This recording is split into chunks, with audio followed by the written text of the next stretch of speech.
It begins quietly. No one sees it at first. You're 7 years old looking into the eyes of a parent who is breaking down. Maybe it's addiction, maybe it's rage, maybe it's just the empty silence of someone too shattered to be present. And without a sound, something primal clicks in your young mind.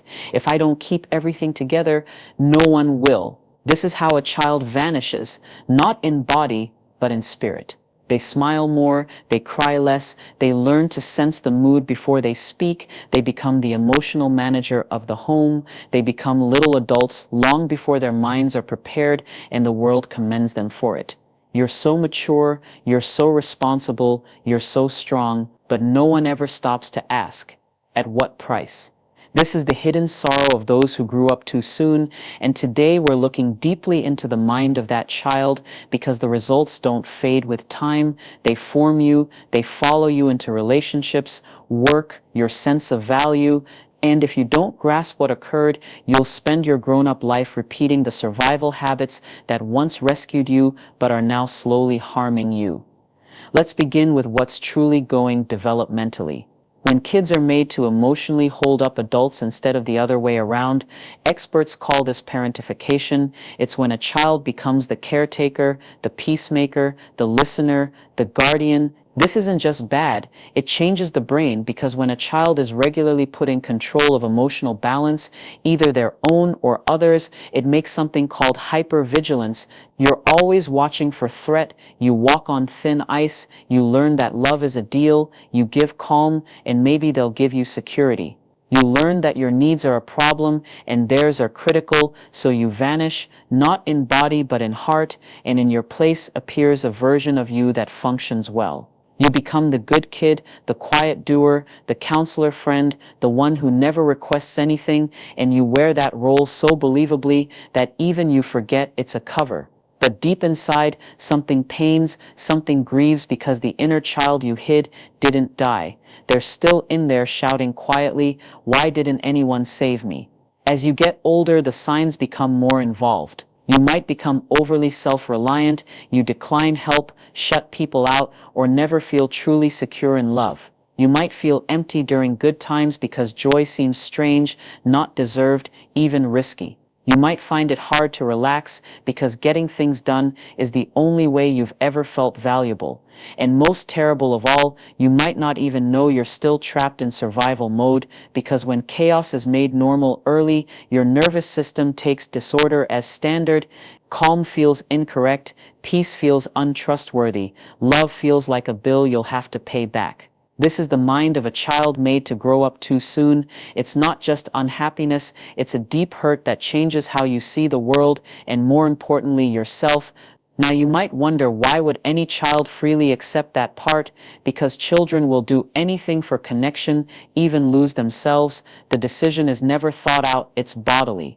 When there is no safety, the child gives up realness for fitting in. That's not a flaw, that's cleverness, that's nature, but the sad part is this: what rescued you then traps you now. So many of us are living as capable adults with deeply ignored inner children controlling the show.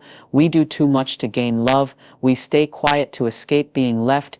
We look after everyone but privately hope someone would just ask if we're all right, and that dream that someone will see you're not as tough as you act, that perhaps, just perhaps, you'll finally get to break down and be comforted, that is the missing need, not of your adult self, but of the child who never got to be a child. The first move to healing isn't correcting, it's seeing, because until you accept what occurred, you'll keep tricking yourself with ideas like, it wasn't that serious, other people had it harder, I ended up okay, but okay is a cover too, and deep inside, you know it. So what becomes of that child when they become an adult? They become grown-ups who never feel secure even in quiet spaces. They become partners who can't believe in tenderness. They become helpers who can't take. They become the sort of people who say sorry for tears, jerk back at praise, and mix weariness with achievement.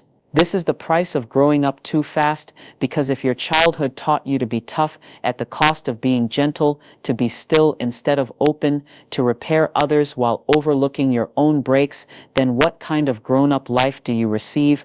You receive a life where you're always waiting, hoping for someone to allow you to finally break down. But here's the reality, no one's coming to save the child you hid. You are the one who must return and hold their hand.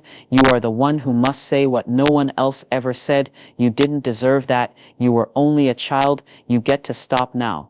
This is the start of shadow work, not correcting, not acting, not avoiding the hurt with false hope, but turning toward the left behind pieces of yourself and saying, I see you now, I hear you now, and I'm not going. That is the mending process. And it's hard because it asks you to feel the sadness you never had time to feel. It asks you to be with the anger, the grief, the missing needs, to cry for the birthdays where no one came, to grieve the purity you lost while guarding people who should have guarded you. But that sadness, it's not a flaw, it's a sign that you're healing because what was once stuck is finally moving. Now let's discuss how this survival habit appears in adulthood, quietly, sadly, and often unseen. You might become a counselor in all your friendships, but never let anyone truly know you. You might be commended for your self-sufficiency when deep down you're scared of being a hassle. You might be in relationships where you do too much, always solving, handling, over-talking,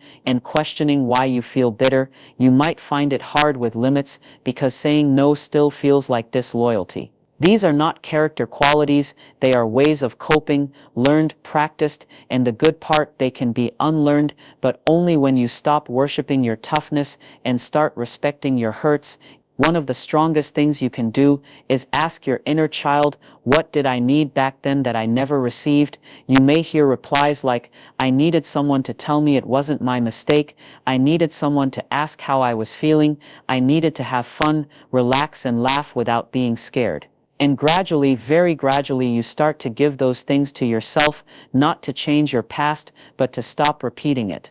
This is how you stop looking for parents in your partners. This is how you stop confusing worry for your inner voice. This is how you stop fleeing from the child you were and the person you're turning into. Carl Jung once said, there is no coming to awareness without pain. People will do anything, no matter how silly, to avoid facing their own spirit, but shadow work requires that we face it, all of it, the ignored, the embarrassed, the frightened, the mad, because healing isn't about turning into someone different. It's about recalling who you were before the world told you who to become. So if you're someone who grew up too fast, understand this, your maturity was never the issue. The issue was that you had no say, but now you do. You can choose gentleness, you can choose to pause, you can choose to stop handling everyone else's feelings and start respecting your own, and know it won't occur quickly. There will be days you feel like a child again. Good, that's the goal. Let that child return, let them weep, let them have fun, let them finally be known because you're not shattered, you're becoming complete, and maybe for the first time you're finally growing up the proper way, not through force, not through dread, but through honesty. You never had a childhood, but you still have a life ahead, and this time you get to create it.